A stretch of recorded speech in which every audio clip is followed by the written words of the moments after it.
이 달러를 이제 계속 사들여서 외환보유를 지속적으로 늘렸고, 달러를 사들이는 대신에 어떤 일이 벌어지는 겁니까? 통화량이 늘어나는 거죠. 달러를 사들이고 통화량은 원화는 풀고 하니까 통화량은 지금은 지속적으로, 이 통화량이 파란색입니다. 통화량이 지속적으로 이렇게 늘어났다라는 것이 이제 제가 볼 수 있는 것이고요.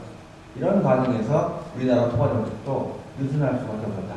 따라서 우리나라 이자율도 미국보다는 이제 규모가 작습니다만 우리나라도 지속적으로 이자율이 내려갑니다. 이자율이 지속적으로 내려갔고, 따라서 이 이자율이 한 2%, 7%대가 이제 유지가 됐고요. 글로벌 금융위기가 이제 이럴 때 인플레이션 때문에 이자를 조금씩 올리기 시작했고, 이번에 금융위기를 겪으면서 다시 이자를 낮춰가지고 지금 한 2~3%대를 유지하고 있다, 이렇게 볼 수 있습니다. 그래서 이러한 과정을 우리가 보면 우리의 그 통화 정책이 과연 정말 독자적으로 운영됐을까?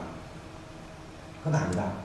미국의 통화 정책이 움직이고, 그에 따라서 자본이 전 세계적으로 움직이게 됐고, 그런 자본의 움직임에 따라서 우리는 이제 환율이 바뀌게 되니까, 이런 환율의 움직임에 대응하기 위해서 통화 당국자들은 같이 통화 정책을 유지할 수밖에 없었고요.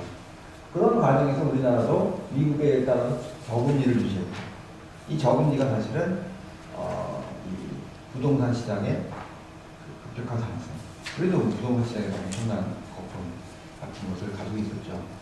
근데 이제 다행히도 우리나라도 지난 정권에 부동산이 굉장히 많이 올랐습니다만, 다행히도 이 부동산 정책과 관련해서 DTI라든가 LTV라는 것을 도입했는데, 그거는 상당히 효과가 있었던 것 같습니다. 그러니까 지난 정권에 이제 부동산과 관련돼서 굉장히 많은 조치가 있었죠. 종부세를 비롯해서 굉장히 그 세금을 이용한 정책들이 많이 있었는데, 양도세도 무지하게 많이 올렸고, 근데 그러한 그 세금을 이용한 부동산 정책은 제가 보기에는 성공하지 못했다라고 보고요. 단지 이제 그 부동산 관련돼서 효과가 있었던 건 LTV 또는 DTI라고 해서 이 부동산 그 대출하는 과정에서 어떻게 합니까? 이 부동산 그 가치에 비해서 대출을 40%는 60%가 한다든지, 또는 DTI는 뭡니까? 자신의 어떤 소득 수준에 맞춰서 부동산 대출을 한다든지, 이런 것들이었는데, 이런 것들이 굉장히 효과가 있었던 것 같습니다.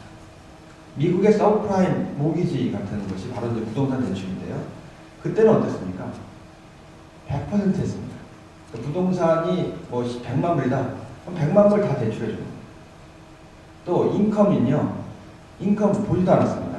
직장이 없어도 사실은 누구나 할 수 있어요. 서브프라임 등급이라는 건 사실 등급이 가장 낮은 그런 등급이고, 미국의 같은, 제가 사실 그때 서브프라임 모기지가 한참 하락일 때 제가 LA를 방문했었는데, 거기 보니까 정말 부동산 경기가 너무 좋으니까 사람들 흥청망청이지만, 특히 집 사는 사람들이요, 아무 생각 없이 사요.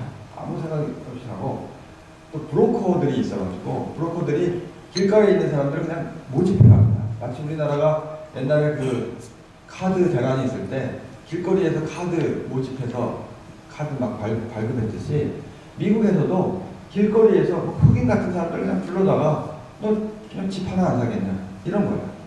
그래서 그럼 집을 내가 돈이 없는데 어떻게 사냐, 걱정 마라, 100% 다 대출해준다. 난 직장이 없어서 내가 이자를 못 내는데 이자도 3년간 유예해준다. 그럼 나중에 이제 어떻게 되는데, 집값이 한 30%, 40% 뛰면 갚아서는 해결하면 됩니다. 이런 식이니까 그냥 아무나 사는 거예요. 그래서 이런 사람들이 이제 집을 누구나 사게 됐고, 그런 과정에서 집값이 막 올라가고 그렇습니다. 거품을 발생하는데, 다행히 우리나라 같은 경우에는 아까 말씀드린 대로 이제 LTV나 DTI 같은 걸 도입해서 그런 식의 무분별한 대출을 이제 막았고요. 그것이 상당히 효과가 있었다라고 보고요. 사실 최근에 우리나라가 이렇게 최저금리를 또 유지하는 과정에서 이 부동산 시장이 좀 불안했는데, 이번 정부 들어서도 이 DTI하고 LTV를 다시 도입하는 과정에서 되면서 사실 부동산 문제가 상당히 많이 완화됐습니다. 그런 걸 봤을 때 사실 이 DTI하고 LTV가 상당히 효과가 있는 것 같고요. 그런 면에서 미국이 오히려 우리나라 이 통화 정책 이 부분에 대해서 사실 상당히 높게 평가하는 면이 있습니다.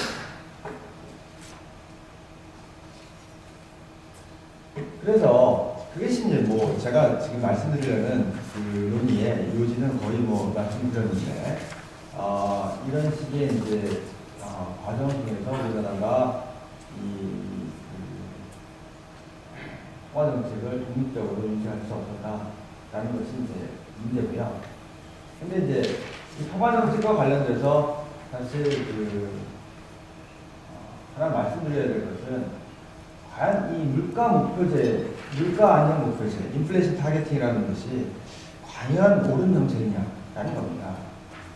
사실 그 통화 정책은 결국 이자율 정책인데요.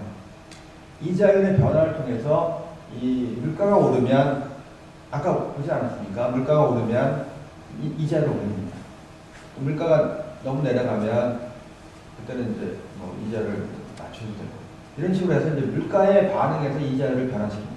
그래서 이제 한국은행에 있는 사람들 보면요, 통화 정책 얘기하면 항상 인플레이션만 봅니다. 인플레이션이 이제 무료되면 이자를 좀 올려야 되지 않겠냐 이런 식의 이제 주장이고요. 이번에도 금융위기가 왔을 때도 사실은 금융 안정을 위해서 이자를 낮춰라 했을 때도 약간 머뭇거렸습니다. 초반에. 왜냐하면 인플레이션이 좀 우려된다. 이런 식의 생각이 있었기 때문이죠. 근데 최근에 보면요, 이 인플레이션이, 이자율이 이 인플레이션보다는 이 자산 시장에 집중적인 영향을 미치는 걸 알 수 있습니다. 이 자산 시장의 가격하고 인플레이션하고 어떤 차이가 있느냐? 인플레이션은 말 그대로 그냥 재화들의 가격입니다. 그래서 쌀값, 그냥 우리 공산품값 이런 것들만 보지 부동산, 주식 이런 것들은 안 납니다. 이 부동산 주식 값은 이제 자산시장 가격인데 이 자산시장 가격에서 움직이는 것은 보질 않는다. 이것이 이제 통화정책의 지금까지 집행한 사람들의 주된 주장이었습니다. 그것이 이 부동산 시장의 거품을 가져왔던 거죠. 그러니까 미국에서도 사실 이자율이 굉장히 낮았을 때 인플레이션은 괜찮았습니다. 이자율을 그냥 유지하자. 하지만 부동산 시장은 엄청나게 뛰었죠. 2배, 3배 뛰었죠. 하지만 그건 물가가 아니니까 그냥 괜찮다. 이것이 이제 이 통화당국자의 견해입니다. 우리나라도 사실 그런 식의 이제 견해가 풍부해 있습니다. 근데 이번에 위기를 겪으면서 과연 통화당국자가 물가만 봐야 되느냐, 아니면 자산시장의 움직임도 동시에 고려해서 통화정책을 수립하는 것이 좋겠느냐에 대해서 이제 논쟁이 많이 이루어지고 있고요. 지금의 논쟁의 결과는 통화당국자들이 자산시장 가격을 봐야 된다. 자산시장의 가격의 움직임도 고려를 해서 통화정책을 집행해야 된다라는 것이 최근 많은 경제학자들이 동의하고 있는 그렇게 볼 수 있겠습니다. 사실 그때 보면 이자율이 낮았는데도 불구하고요. 사실 이 인플레이션입니다. 상당히 괜찮았습니다. 인플레이션이 아까 말씀드린 대로 3%를 기준으로 해서 3%에서 4% 사이에 유지가 됐었습니다. 2008년 직전에 약간 불안했고 그 전까지는 뭐 별 문제가 없기 때문에 사실 인플레이션만 보면은 굉장히 성공적인 통화정책입니다. 이게 뭐 문제 있냐? 인플레이션이 원래 목표치가 3%고 아래에 1%면 다 유지된 거 아니냐? 이렇게 볼 수 있는데 이게 한만의 말씀입니다.